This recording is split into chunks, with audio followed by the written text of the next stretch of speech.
जय हिंद साथियों, स्वागत है आपका अपना चैनल आइडियल स्टूडेंट लाइफ में। साथियों, इस वीडियो में हम जीके जीएस का महत्वपूर्ण वस्तुनिष्ठ प्रश्नों को देखेंगे जो आने वाले सभी प्रतियोगी परीक्षाओं के उद्देश्य से काफ़ी महत्वपूर्ण हो सकता है। तो चलते हैं बिना समय देरी किए हुए प्रश्न की ओर। प्रश्न नंबर 1 है, मांसपेशी में दर्द के उपचार में उपयोग किए जाने वाला विकिरण है तो इंफ्रारेड विकिरण है, जो कि ऑप्शन नंबर ए में है।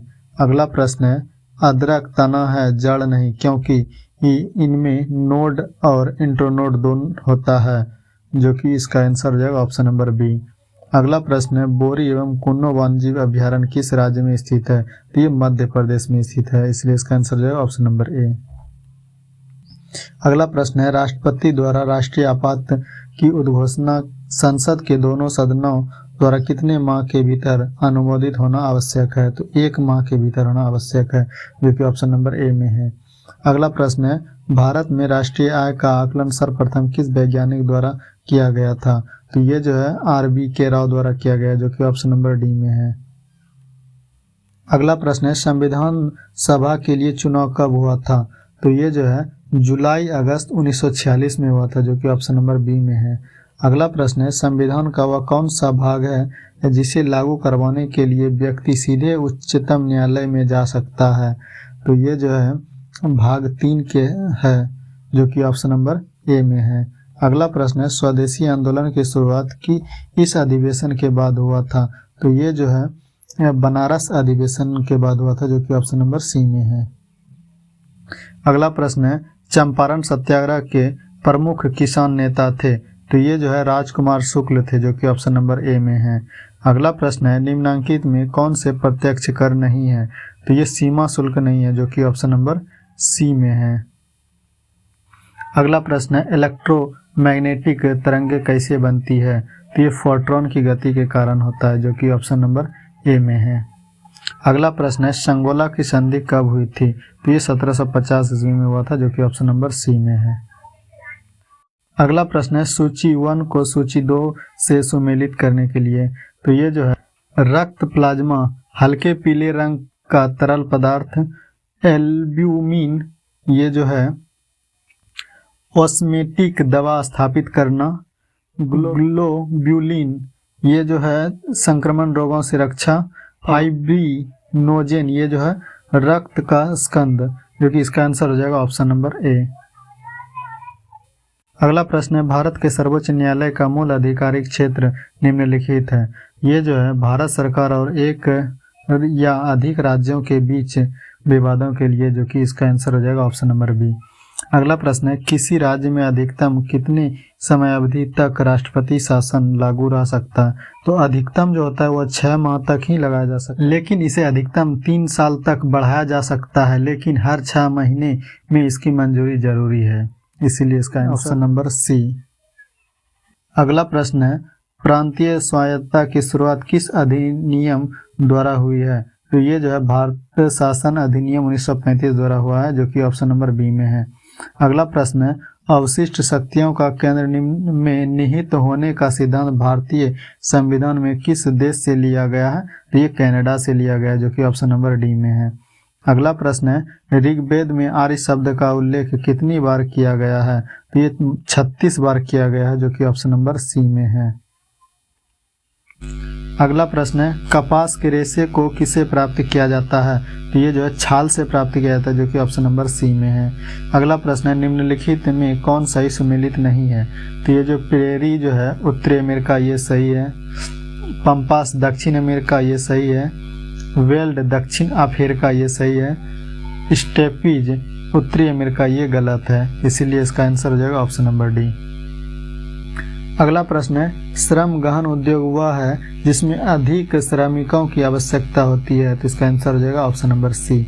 अगला प्रश्न है, निर्धनता का दुष्चक्र की अवधारणा निम्न में से किसके द्वारा दी गई थी? इसका आंसर हो जाएगा रेंगर नक्सर्स, जो कि ऑप्शन नंबर बी में है। अगला प्रश्न है, वेद त्रयी कहा जाता है ऋग्वेद, सामवेद, यजुर्वेद को, जो कि इसका आंसर हो जाएगा ऑप्शन नंबर सी। अगला प्रश्न है, मुद्रास्फीति तथा बेरोजगारी के संबंधों को दर्शाता है? तो ये जो है फिलिप्स वक्र दर्शाता है, जो कि इसका आंसर हो जाएगा ऑप्शन नंबर ए। अगला प्रश्न है, बुग्याल तथा प्यार घास के मैदान किस प्रदेश में पाए जाते हैं? तो ये उत्तराखंड में पाया जाता है, जो कि इसका आंसर हो जाएगा ऑप्शन नंबर ए। अगला प्रश्न है, द्रव्यमान दोगुना करने से गति ऊर्जा पर क्या प्रभाव पड़ता है? तो ये दोगुना हो जाता है, इसलिए इसका आंसर हो जाएगा ऑप्शन नंबर ए।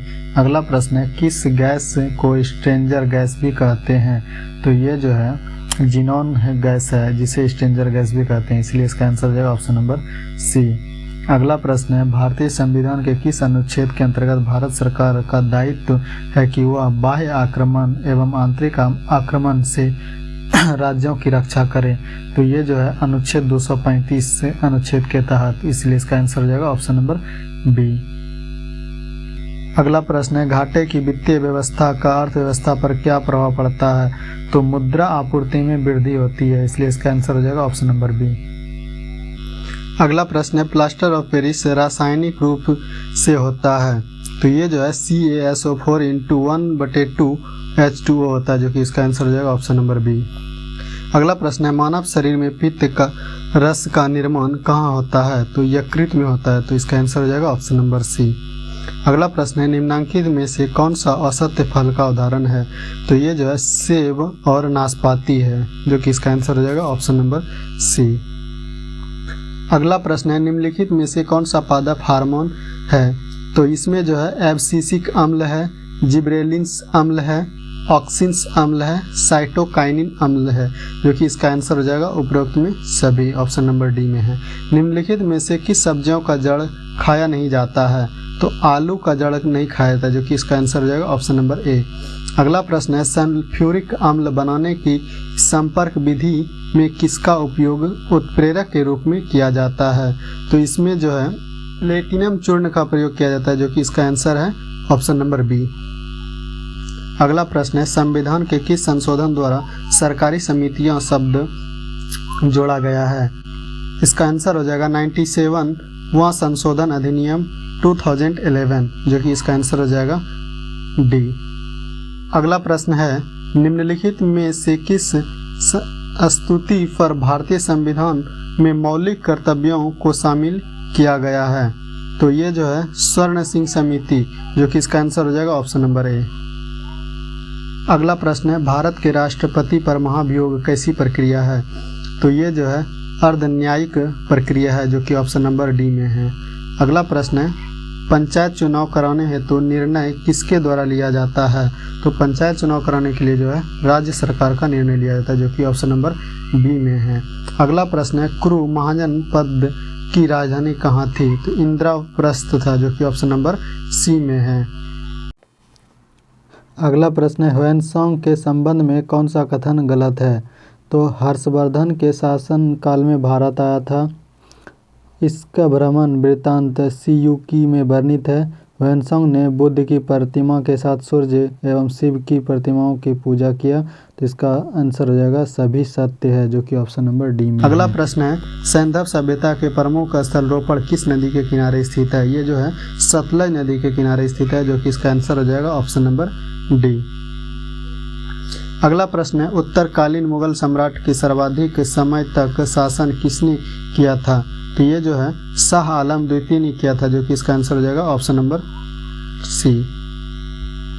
अगला प्रश्न है, प्रमुख जैन तीर्थंकरों में अरिष्ट नेमी वाइसवे का प्रतीक चिन्ह क्या है? तो इसका जो प्रतीक चिन्ह शंख है, जो कि ऑप्शन नंबर ए में है। अगला प्रश्न है, लंगर व्यवस्था को किस सिख गुरु ने अस्थायी बना दिया?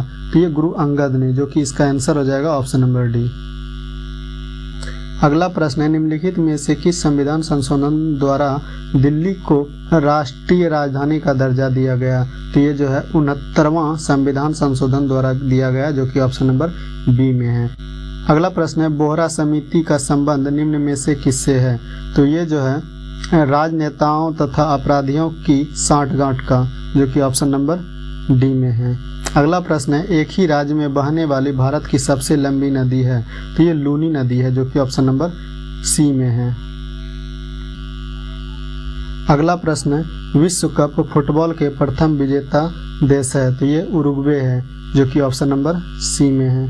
अगला प्रश्न है, निम्नलिखित में से कौन सा ग्रंथ यवनों का भारत पर आक्रमण के विषय में बताता है? तो ये है गार्गी संहिता, जो कि ऑप्शन नंबर सी में हैं।